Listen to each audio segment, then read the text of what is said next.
As a second bonus, I'd like to try installing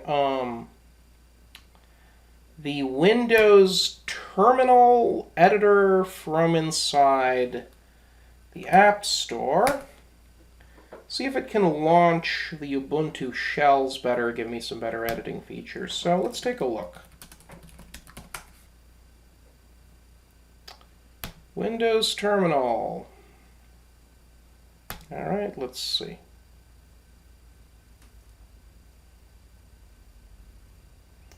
Downloading Windows Terminal.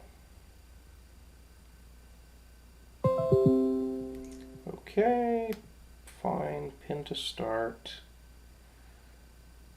Pin to start, where is it? Oh, there's Microsoft Store.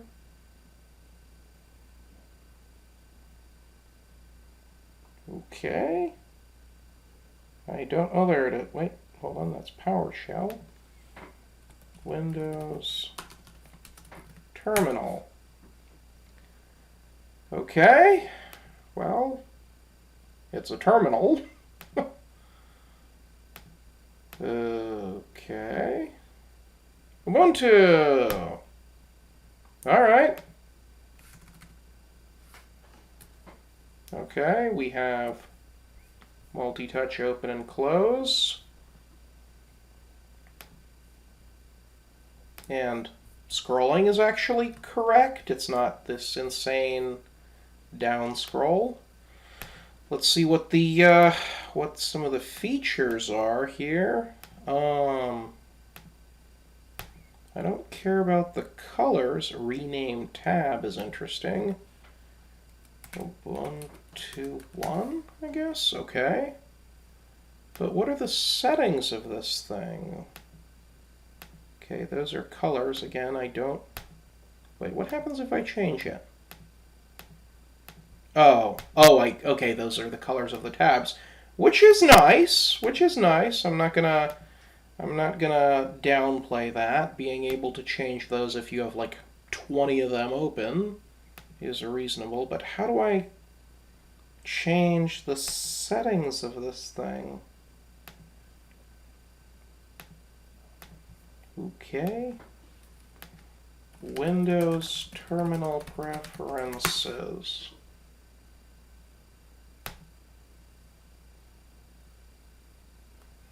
Okay. Profile settings in Windows Terminal.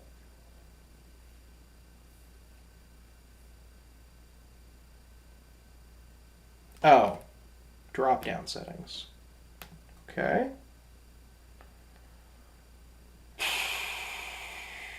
What? Drop-down settings. What?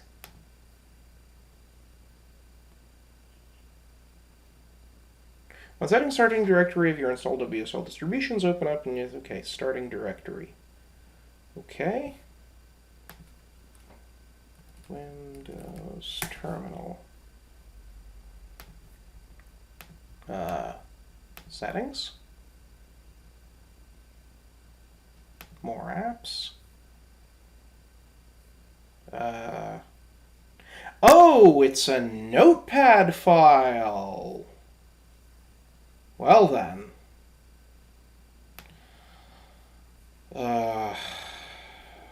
Sublime text. Okay. It's a notepad file. All right, well, when setting starting directory that your installed WSL distributions open up to, you should use this format. Starting directory : WSL, replacing it with the name of your distribution. For example, starting directory WSL Ubuntu 20.4. Okay. So how do I start in WSL? Okay, so these are the profiles.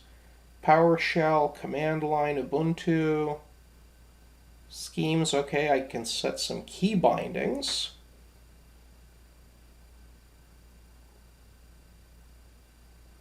Okay. But how do I actually set the windows with which this thing opens?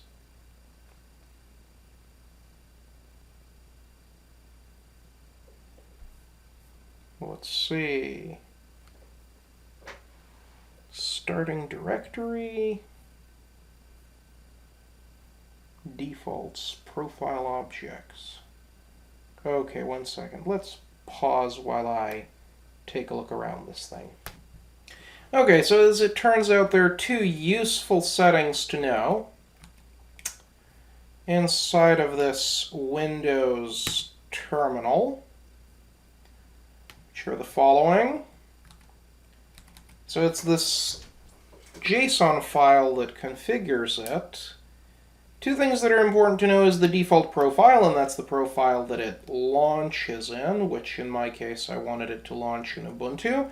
And also this list of settings here, the top one defines the order in which you click when you do this plus button, or this thing here.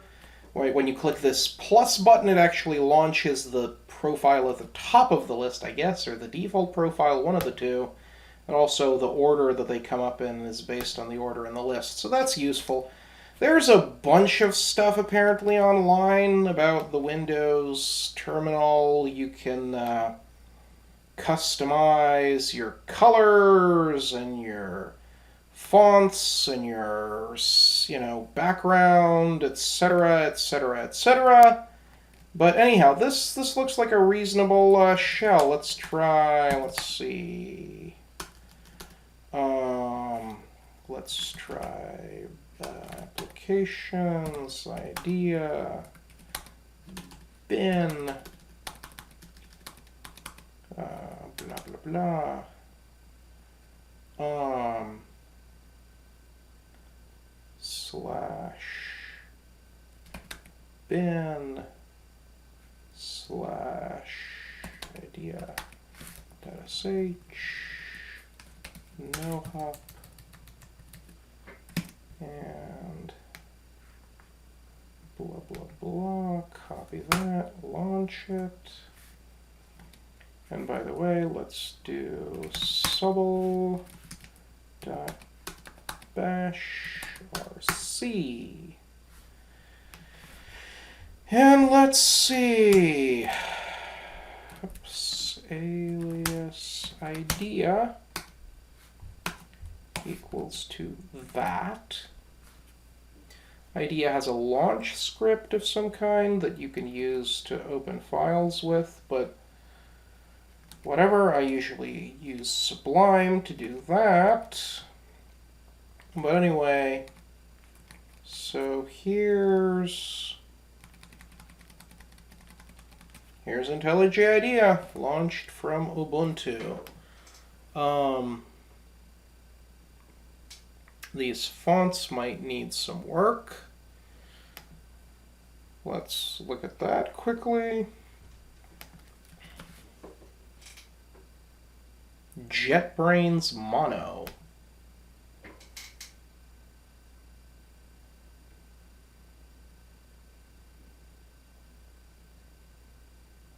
Okay, that's the editor font. Whatever. We'll work on that. Meanwhile, that'll be it for this session.